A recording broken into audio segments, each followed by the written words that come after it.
Hello and welcome to episode 488 of the Money to the Masses podcast with your resident expert as always, Damien Fay, and me, Andy Leaks. Damien, it's the new year. How are you doing? I'm good. I'm excited for 2025. And that's going to be a bit of a theme for the podcast. Now we're back, a bit of a new year, new me, new money. So we'll come on to that in a second. But how was your Christmas break, Andy? Because obviously we haven't seen each other for a couple of weeks. Yeah, we haven't. No, it was a great Christmas. It was a slightly smaller situation this year. We had less people around, which was nice. We got to spend more time, actually. Less time in the kitchen and more time in the main room of the house where you sort of like having a drink and being merry and eating all the food and things. And what I love about Christmas is you tend to get, as a man of a certain age, you get all the presents you would expect, and they're functional items, things like socks and smellies, which really pleases me. I know some people might find that boring, but I'm a man of a certain age. I have to say, Andy, I am a fan of a functional present. And I know there is a point, people listen to this podcast, there'll be men who will be nodding along, who once you get to a certain point, you actually like functional presents, because I don't buy myself things. And if you're watching this on Spotify or YouTube, I'm about to make a slight confession, because this studio is freezing, and the day we're making this is, I think it's about -3 outside. And I came in and I actually, when I brought in two of my functional presents, the floor of the studio is above a car park. Andy's laughing because he knows, and therefore the floor is concrete and it's freezing. And I'm going to show you, Andy, I'm actually wearing my new Christmas slippers in the office now today. That is hilarious. And you mentioned two items, so what's the other one then? The other one is actually a present from last Christmas, from the same person, actually. All this stuff is from my mother-in-law. So she must be good at picking presents, because I'm actually using them today. One of them is over there. I actually, bear with me. I'm going to go and get it off screen. You can hear me wandering off. This is my heated blanket. I love a heated blanket. When I got it last year, I was a bit sceptical. I thought, well, I'm only in my 40s. I don't need a heated blanket. Having used one, I'm a major convert. So if you're out there, even if you can afford your heating bills, I would recommend a heated blanket, not for sleeping, but just when you're sitting in the evenings, it's a bit chilly, you don't want to put the heating on. Apparently, I was reading a lot of research recently suggesting they can be as cheap as 2p an hour to run. So it is actually a very good money-saving idea to bring to the podcast, not just because it's freezing in the studio. We have to have the heated off because it makes a racket while we're recording. Of course, when it's freezing outside, it's freezing in here. I have to say I'm slightly jealous looking at you with all your lovely items, particularly the slippers, because I'm annoyed this year. I always get a pair of slippers every year, and I hope my family are listening. I'm disappointed. I did not get a pair of slippers, and I have to embarrassingly admit that the slippers I did have leading up to Christmas, I was wearing every day without socks on, and they kind of had a life of their own by the time it got to Christmas. And I threw them out in anticipation, and now I've got no slippers at all. See, that's your first mistake, Andy. You should always wear socks with your slippers, because my slippers lasted the whole year. They're kind of at the point, like milk that's just starting to turn. If we got to that stage, but not like you, that probably they'd gone in the first week of ownership. But I mean, I'm sorry to irritate you anymore, Andy, but I actually got 2 pairs of slippers for Christmas this year, so I've got a choice, and I can even have a pair for the studio. Anyway, moving on, what we've got on the show this week. So what I'm going to do is, there are going to be a lot of people who've listened to this podcast for the very first time, new listeners that we've acquired. And there's a lot of stuff that we do at Money to the Masses that people don't realise. So you might listen to the show, but there are other things and ways to engage and get the most out of Money to the Masses and the most for your finances. So we're going to go through a whole load of resources and bits and pieces you should do that you'll get the most out of Money to the Masses, and also support the show. The next piece I'm going to be talking about is how I made £1,000 last year by doing nothing. So I am the sort of person who is going to want to do things the easy way, and I used a number of methods that meant that I had £1,000 in a pot by the end of the year, and I achieved that really by not doing much myself. So that is the second piece. And the third and final piece on the podcast is I'm going to talk you through some steps that I want everybody to think about on your way potentially to financial independence, but it's really for people to judge where they are, things they should be thinking about that maybe they should be looking at in 2025, bit of a checklist.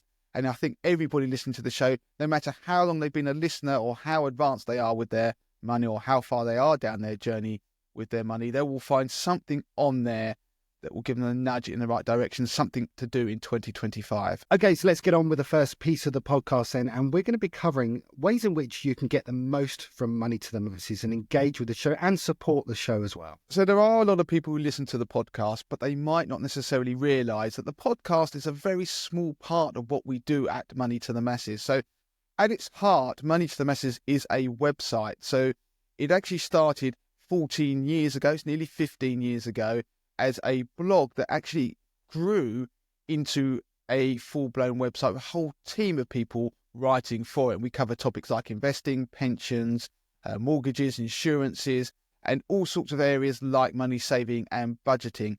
Now, if you go to the Money to the Masses website at moneytothemasses.com, you'll find the homepage, and on that homepage you will find links which you can use to go through and compare different products and services. You can also find links to the latest podcasts, also links to the latest articles, news articles. We're regularly writing news pieces on the latest bits and pieces in the world of finance. You can find that at the top of the homepage. You can also search the site for all of the various topics that we write about. If there's something or a company or service that you want to know more information about, you can search for it in the search bar. And also on the homepage, you'll find links through to our 80/20 investor service. I'll talk about that a bit more in a second, but also our Money MOT. Yeah, and it's another reminder that we actually have a dedicated podcast listener page. So that's a page that you can visit, and it will list all of the products and services that where we've been able to go out there and actually look and review, and where we found a product or service that we particularly like. And in most circumstances, we've actually got a deal on those as well. It might be cash back, it might be fee-free for a year, something like that. And we'll put that on the page. And by clicking on that link on that page and taking out that deal or service, you'll actually be helping the podcast as well. So that page is moneytothemasses.com/podcast. And so while you mentioned deals, Andy, it's quite a nice link and reminder for me to point out that every day we put on the Money to the Masses website the best money-saving deal. So it could be anything from something like a deal on a holiday, it could be a deal on a day out, it could be a deal on food, for example. So if you go through to our deals page, we'll put a link in the show notes. It's also put on our Instagram page. So every day we post the best deal out there that we think is worth your attention. Because personally, I'm not somebody who's going to want to trawl through loads and loads of different deals, because some deals aren't actually that good when you look at these sites that promote them. So we go and find ones that we actually think these are decent, and we put them on the Money to the Masses website and also on our Instagram page. And if you're looking for that deals page on the Money to the Masses website, you can find a link in the header of the homepage. So go to the homepage. Along the top, you will see a whole range of different links, and one of them says deals. Click on that and you'll find the latest deals are updated every day, and we remove them as they expire as well. What I particularly like about that deals page, Damien, is it often doesn't involve you spending any money at all. So we do post free deals on there as well. And we're talking about things like days out. Well, I've managed to get a free day out with the National Trust. In fact, in the last year, just thinking of things that I've managed to get through the deals page, dishwasher tablets was the last thing I bought from the deals page. I got a really good deal on some dishwasher tablets. Fantastic stuff. Moving on, the deals are actually listed in our weekly newsletter, so that's quite a nice link through to our newsletter. A reminder, every Sunday we send out a weekly newsletter at 10 a.m, which lists all of these stories out there that will impact your finances, covering all the topics that I mentioned that we write about. So make sure you sign up to that. You can find that at moneytothemasses.com/weekly-newsletter. And the good thing about that, we also put links through to some of our social media stuff in that particular newsletter, so you can make sure you don't miss any of that. But I also put a short intro on the newsletter each week, which gives you some insight to what I'm thinking about, or the things that I want to draw your attention to in particular. And another resource that we've got that new listeners will find particularly interesting is our complete money saving guide. Now, this article is a lengthy one. Get your pen and paper ready, settle down with a cup of tea, because we list in that every single possible way that you can make extra money, cut costs, where to get help regarding benefits, budgeting. It's got everything in there. So we'll put a link to that in the show notes as well. And that's quite a nice link again to our budget planner. So we've built a spreadsheet which you can download that will help you build a budget. So there are a lot of people out there that struggle with budgeting. Think of it as a spending plan. So how you're going to spend the money that you earn each month, how you're going to start to be able to save, how you're going to control your finances and save and invest for your future. And in that spreadsheet, you can download it. As I said, it's free. It helps you build a budget, control your finances, see where your money is actually going, trying to control your discretionary spend, splits it into that 50-30-20 principle of discretionary spend, needs, and also your wants. So if you download that spreadsheet, there is a video that's embedded that teaches you how to use it. You'll put in all your various bills as well when you use the spreadsheet, but there are links to articles that help you to cut those individual bills as well. So it's something you can use as the base of your budgeting, and it's completely free. So while I'm talking of tools, that links nicely to our Money MOT. Now, this is a tool we built probably about 5 years ago, and I'm incredibly proud of it because there's nothing really like it out there still. And it's a simple tool where you click through and you answer a number of multiple choice questions, and they will be things that regarding your financial circumstances, how old you are, things like that. And what it does then is it gives you a score for your personal finances based upon the rest of the UK and people like you. So you'll get a grade between something like A and E, and it will tell you areas of your finances that you need to improve. It will look at things like, it might suggest you need to improve your finances by completing a will, for example, or it might say you need to review your savings, but it will give you a score for each area, a star rating, and it will show you where you can improve your overall grade on your Money MOT. And it's been an incredibly popular tool. Not only that, but you can then sign up for an email course that will be bespoke to you, and it will look at your results, and you'll get a series of emails over a period of time that you choose, and it will tell you ways in which you can perhaps improve the areas that you need to work on. Things like, for example, an emergency fund. So that's the Money MOT. Do make sure that you have a go at that. It will only take you a few minutes, even if it's just to see what score you would get. Another thing to check out is our savings and mortgage rate tables. Now, we update these tables twice weekly, put a lot of work into it, checking all of the rates that are out there and simplifying it into some simple, easy to read tables. The best thing you can do there really is to bookmark those tabs. We'll provide details in the show notes of where you can find those as well.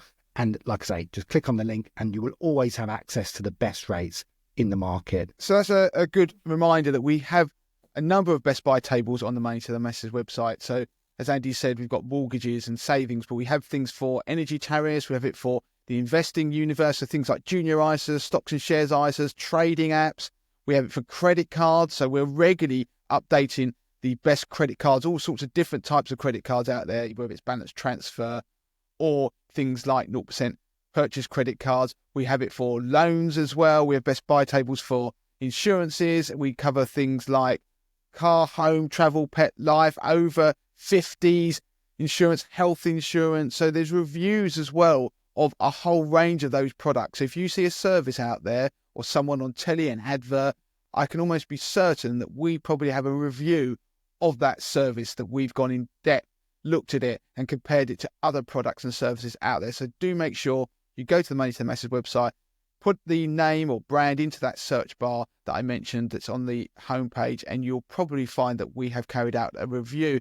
The other service I just want to mention is 80/20 Investor. This is a service that has been running for more than 10 years, and I teach people how to manage their own money. So we're talking about investing. So my background was for building portfolios for wealthy clients in the city. So I'm actually teaching people, and have been doing so over the last decade, how they can be DIY investors and pick funds for themselves, whether it be for their pension or their ISAs. And I even run my own portfolio on there that you can see live, and you can see how that's grown over time and how successful I've been in actually managing money and outperforming a lot of those professional fund managers out there. In fact, if I was running a fund professionally, I'd be in the top quartile of fund managers who run multi-asset funds. So that sounded like a bit of a boast there. Perhaps it was, but it's a reason to go and have a look. But you can learn about how to invest your own money. But we also do have reviews of things like robo-advice propositions. So companies out there that will invest money for you, so you don't have to worry about it, but you can invest money each month and they will put your money into a portfolio for you. We've got reviews of those sorts of things as well. So the last thing I think, Andy, really just to round up this section is that you should also follow us on all our social channels. So we put out a lot of content on YouTube. It's not just this podcast. We put unique content onto YouTube. So do go over there and make sure you subscribe and follow us. We've been doing a lot of social media stuff, certainly in the back half of 2024 and going into 2025. It's going to be a real focal point for us. So that's on TikTok, Instagram. We are on Twitter and Threads. We do a little bit less on those two platforms. So we really focus on TikTok and Instagram, where we come up with sort of original content that's bite-sized. And we also have our Facebook community. So you can find that facebook.com/groups/money to the masses. So you can talk to other people who are part of the Money to the Masses community. One thing I would just like to finish off with is in terms of the actual podcast itself and how you listen. One way we'd really like you to help support the show is to consider using Spotify as a way to listen and watch the show, because we have moved over to Spotify and we now host our show with Spotify. And one of the benefits of doing so is it allows us to do a few more things and schedule posts and interact with you, the viewers and the listeners. So if you're kind of not happy with your podcast provider of choice, whatever that is that you use, consider using Spotify, because themselves are putting a lot of money and effort into making podcast listening and watching much more sort of synchronized across all of your mobile devices, TVs, things like that. If you start listening on your mobile, but then you want to carry on listening or watching on your telly, and recently I just realized that I can get Spotify on my Xbox. So as I'm playing my games, I'm now listening to podcasts in my ear while I'm playing. So all of those kind of things, if you're looking for a new way to interact with the show, consider Spotify, because it will actually help us out in the long run. And I'll double down on that, because I've only just started listening to podcasts on Spotify as well. And I know we run a podcast and I'm a host. Andy, I know you're a real podcast fan and you listen to a whole load of podcasts, but I don't actually, for my sins. But I have started to on Spotify because of the way that it works with the video, and they have trailers and things like that. It is a much better place to consume podcasts, I find. So the other thing I would just like to say before we finish this part of the podcast, please do go and leave a 5-star review on the app that you use to consume the podcast, but also share the podcast with family and friends. Tell people about the show and how we're trying to help them with their finances. It will help us grow the community as well. Okay, so let's move on to the next piece of the podcast then. And Damien, this is a pretty bold statement. You came to me before the podcast. You said, Andy, I've crunched the numbers and I managed to make £1,000 without even trying. My ears pricked up immediately. And then you explained it. I'm like, wow, we have to do this for a podcast piece. So Damien, how did you get £1,000 in your bank account without even trying? So anybody who listens to the show will have heard me talk in the past about the fact that I'm not somebody who goes around and does a lot of money saving deals myself, or sits there and uses lots of sites like Top Cashback all of the time. I'm somebody who likes to do things the easy way. In terms of the money saving and earning money, I'm a slightly lazier than the average person possibly. So I like things that mean I don't have to go too far out of my way or too much effort. So I sat down and crunched the numbers, and I have in fact got over £1,000 in a pot now, thanks to a combination of saving and actually making money on the side. Now I'm going to tell you how I did it, and I'm going to break from the norm, the tradition, where I don't actually tell people the products and services I use. And the reason I do that is because I don't want to give people free advertisement as well. So the products and services I use 3 of them. And it was a combination of using credit card cashback from a separate app that you can use when making purchases online or in shops, but also using roundups. Now, I'll start with the roundups. So just to remind people, roundups are where you typically spend money, let's say with a bank that offers the service. You might spend money with your debit card, and then the bank in the background will round up the amount of money that you spent to the nearest pound and put that in a savings account for you. So just for example, if you spent £6 60 in the shop, it would take 40p and put that into a savings account. So overall, £7 has come out of your current account. Now, there are a range of banks that offer the service. Old banks like Lloyds even do it, but there are some of the modern app-only banks that do it. For example, Starling offers such a service. Monzo does on some of its paid-for accounts. There are companies like Revolut that offer it, and some of the budgeting apps also offer it. But the thing is, there are drawbacks to many of those. So, for example, you can only do roundups if you use the particular bank's debit card, or the service might actually charge you for a plan or an account that offers the roundup as part of it. So the free version of their app or account doesn't have that roundup service included. So I chose Moneybox. Now, Moneybox offers the ability to round up spending on various banks and credit cards that you give read-only access to via the app. So you link your credit cards or your various debit cards to Moneybox via open banking, and what it does, it analyzes your spending in a read-only format, and it works out each week by doing a roundup how much it's going to take from your current account. Now, I'm going to just point out there is a slight quirk in the way it works. It's different to some of the others because it's only looking at what you spend on, say, your credit card or your various current accounts, the ones you decide to link. Then it will take the money each week from a designated current account. You have to make sure you have the money in there. It doesn't take the roundup from the debit card or current account that particular transaction originally occurred on. So it's a slightly different way of working, but I find it still works for me.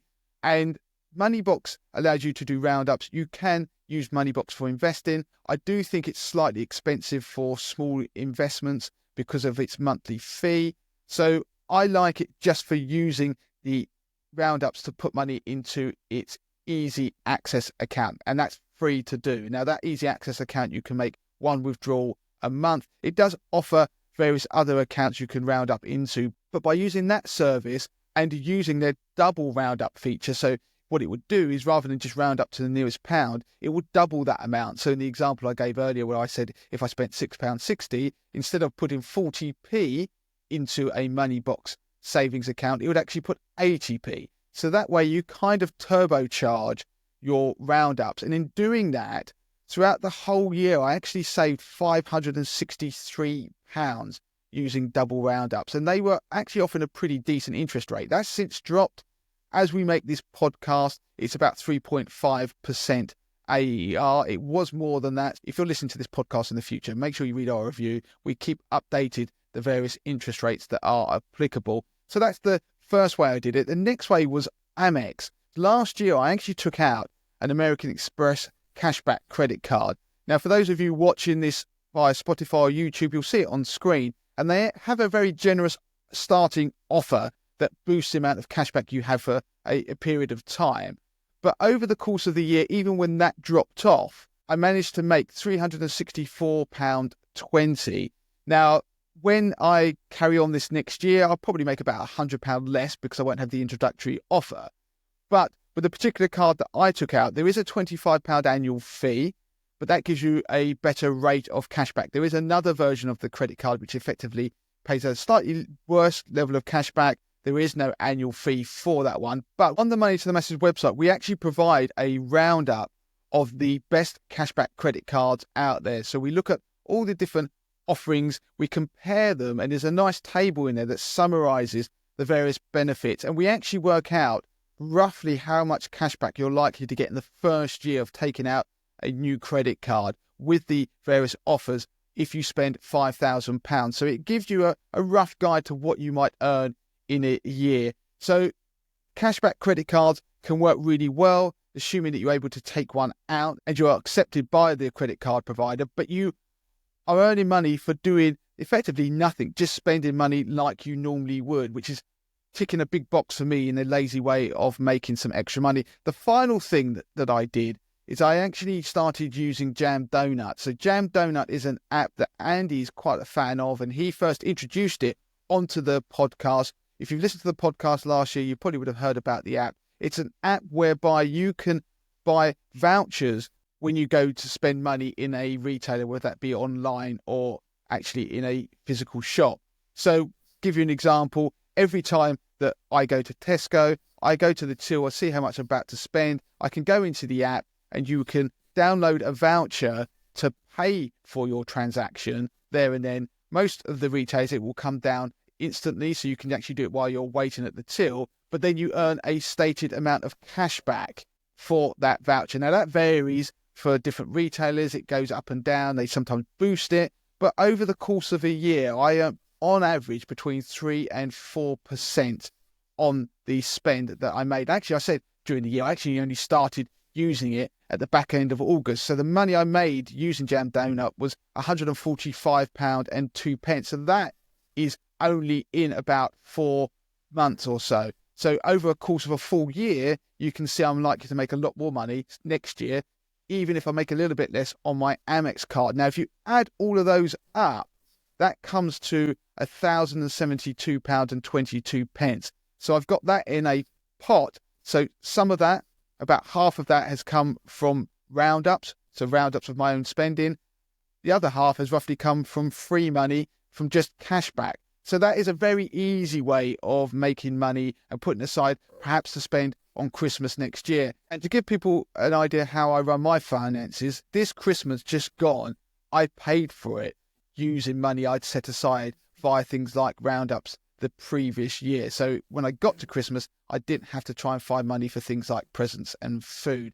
The other thing just to point out is that I was able to stack these things. So when you use Jam Donut, you can use credit cards to buy the vouchers that you're going to spend, but you do tend to get a reduced rate of cashback within the app if you use a credit card. But where the Amex cashback I was getting was so generous, when you added them together, it was still worth doing. So you could stack the cashback on something like Jam Donut and my Amex card. And theoretically, if the amount was not an even amount, it was a sort of odd pence, there would be a roundup going on as well. So that is a very easy way in which I made £1,000 in a year. Anybody could do that with the usual spending. If you do things like holidays, then you could use that on your Amex card, like I did, and earn cashback as well. In fact, I think I made about 80 quid on my holiday just from cashback alone.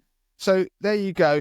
If I can do it, and I'm openly somebody who is quite lazy when it comes to trying to be saving money. Jordan Cox, a friend of the show, is always badgering me to try different things like airtime rewards, etc. But if you have any other ideas that I can use this year to boost that amount of money, but they've got to be quite lazy and easy to do, then do let us know and leave a comment on the show, whether that be on YouTube, or you can in fact email us in. Again, the final piece on this week's podcast, it's a great piece for the new year because it's ultimately a checklist of the things that people can do in order to kind of sort their finances out. Damien, what have we got? Yeah, so when making this podcast, I thought people who've listened to the show for a long time or new people, what can I give them that they can try and hang on to or use as they go into 2025 that can make a difference?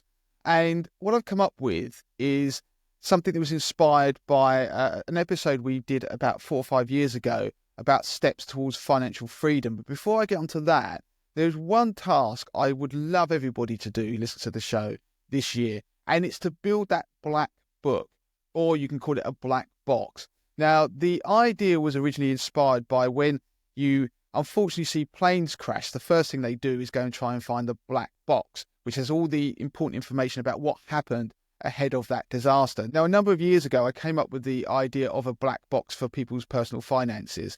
And so the original concept would be that if the unfortunate were to happen and maybe you passed away, then people who have to untangle your finances, or the people in your family who have to actually execute your will, it's very hard to find all the various different policies or accounts that you have because they're not pulled together and noted anywhere in particular.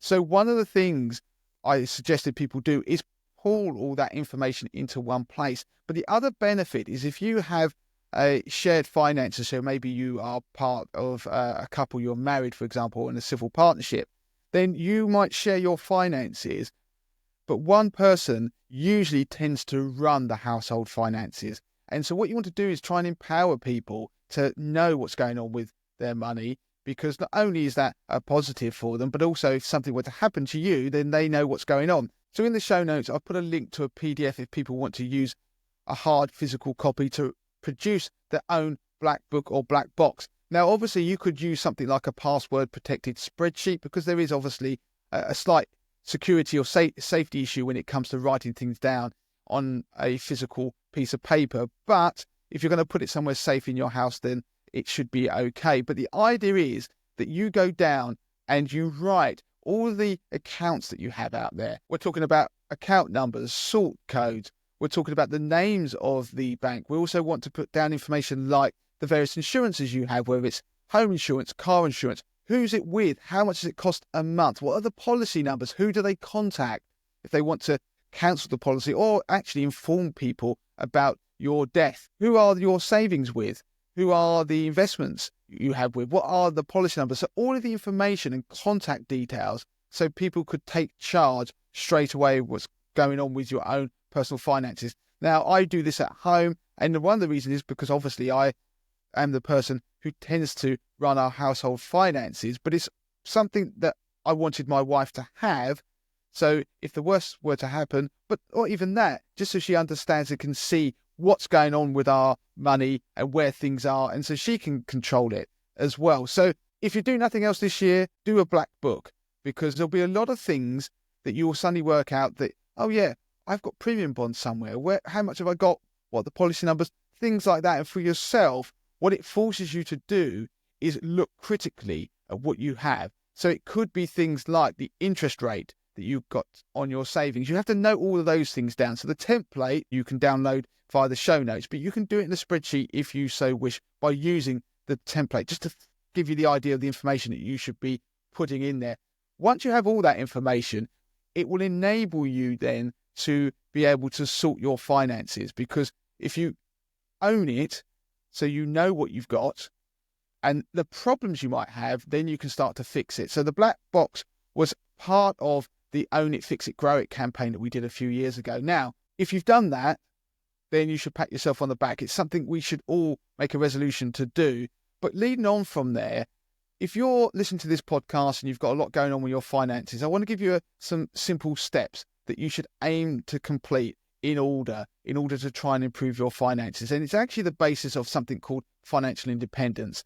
And financial independence is where you have the choice whether to work or not. So you've got to the stage where you have enough money to not have to go to work if you don't want to. It doesn't mean you're a millionaire. It just means that you have enough to cover your bills maybe. And it's part of that whole financial independence, retire early movement. So the first step is to build a spending plan. And if you go back to the early part of the podcast, I talked about that budget planner that we give away for free. Make sure you download that so you know what you're spending your money on. Don't think of it as a budget, but a spending plan. That changes the narrative and the way you think about it. It's more positive. You're not restricting yourself.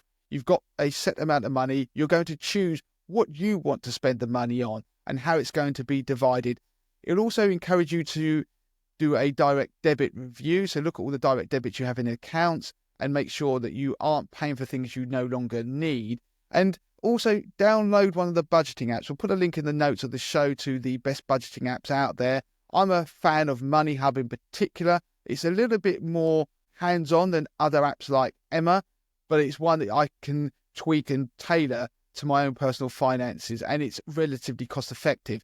So you make sure you build a spending plan. Once you do that, that means you can quantify your money and you can therefore control it. The next step is you need to remove your reliance on credit. So you can only do that once you've built a spending plan. So if you're reliant on credit, so that means you're always going in to credit to survive each month, then you need to either seek help from somebody like Step Change. So they're a charity to help people who are struggling with debt, and they can help you with your debt. If you think you can manage on your own, then you need to be able to pay at least the minimum monthly amounts that you have to repay each month. You have to be able to do that, because that means that you are servicing your debt, because eventually you want to start paying more than that if you are ever going to repay your debt. So the spending plan will help you to be able to remove your reliance on credit, because once you're paying more than the minimum, you will start to eat away at that. So where are you on this list so far? Step 3, you then need to start to build a small emergency fund. So this emergency fund might be equivalent to only 1 to 3 months worth of outgoings. Now, we've covered this before on the podcast. If you go back to episode 270, I talked about emergency funds and ways you could build them easily. If you heard earlier, I was talking about things like money box and roundups. They're very good ways of building emergency funds. Now, once you have a small emergency fund, what that does is give you a buffer from those expenses in life. So your tyre blows up and you need to replace it, you won't have to rely on credit if you have a small buffer to be able to pay for that expense. Life always throws curveballs at you, but then once you've paid for that unexpected expense, you then need to fill your emergency buffer back up again. Step 4, I would say go and auto enroll in your workplace pension scheme if you haven't already. I mean, it's free money on the table from your employer and from the government in terms of tax relief. Then once you've done that, you can start looking at step 5 potentially, which is starting to clear high interest debt that you have. So these are things that are over 5% typically, so unsecured debts. We're not talking about your mortgage here.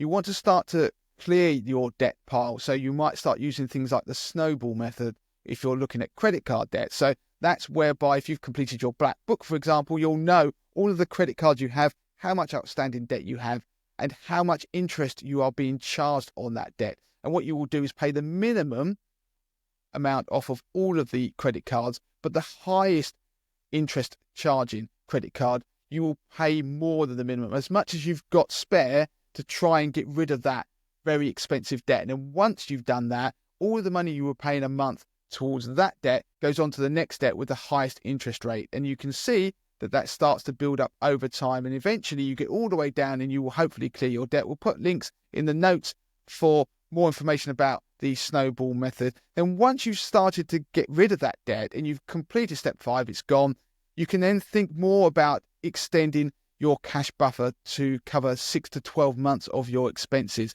So that will mean that will really be able to cover any of life curveballs. Like, for example, when COVID hit and we had the pandemic and people were unable to work and weren't getting paid, or if you lost your job, for example. So that's step 6. Then step 7, I would say you should start to think about funding the short-term goals you've got out there. So that could be putting money aside into savings. So it's less than 5-year timeframes we're talking about there. So that could be things that you're trying to save for in the near future. Then you've got longer term goals. That's more like step 8. And that might be you trying to put money aside for future expenses, for maybe even more money for retirement or something else that you want to do that's further off into the future. And then you can think about investing. Now, they're sort of loose steps that you could follow. Where are you on that journey? And interestingly, there is somebody called Dave Ramsey from the US who's a financial journalist who has this idea of baby steps. You can go and find more information about him. He's very well known in the US, and he comes up with a methodology which he calls the 7 baby steps, where he says the first thing you do is put £1,000 in the UK, that would be dollars obviously in the US, for an emergency starter fund, similar to what I was suggesting, where you can then stop your reliance on having to use debt for something small, like maybe your tyre blowing up. Step 2 is you pay off your debt except your mortgage, and that again is using the debt snowball. Step 3, you build 3 to 6 months expenses in an emergency fund. Step 4, you invest 15% of your household income for retirement. Step 5, you save for your kids' college fund. So that'd be over in this country, maybe you want to pay for kids to go privately, or you just saving for their future in something like a junior ISA. Step 6, you clear your mortgage early, and 7, you start giving away wealth. And his methodology is you only go from one step to the next when you've completed the previous step. So these are ideas for people to look at. Where are you on that journey? Things you should be considering. And one of the things that you should also do as a last piece that will come up if you've completed the black book, please make sure that you've looked at your will this year. So make sure you do that in January. We'll put a link in the notes of the show to an article about how you can complete a will online, or how you can actually go and find professional services such as a solicitor. So Andy, that is a bit of a whistle-stop tour, hopefully giving people some ideas about things they should be doing for their finances. But obviously you could go all the way back to the beginning of the podcast and take a money MOT, because all of those various different things I've spoken about are included in the MOT emails that you get once you've completed the test. Yeah, and so that's it. We are done for this week, and a very happy new year to all of our old and new Money to the Masses listeners. We're really looking forward to this year. We've got lots and lots planned. We mentioned earlier in the podcast all the ways in which you can support the show, so we won't do it again now. So all that's left for me to say, Damien, is until next time. Until next time.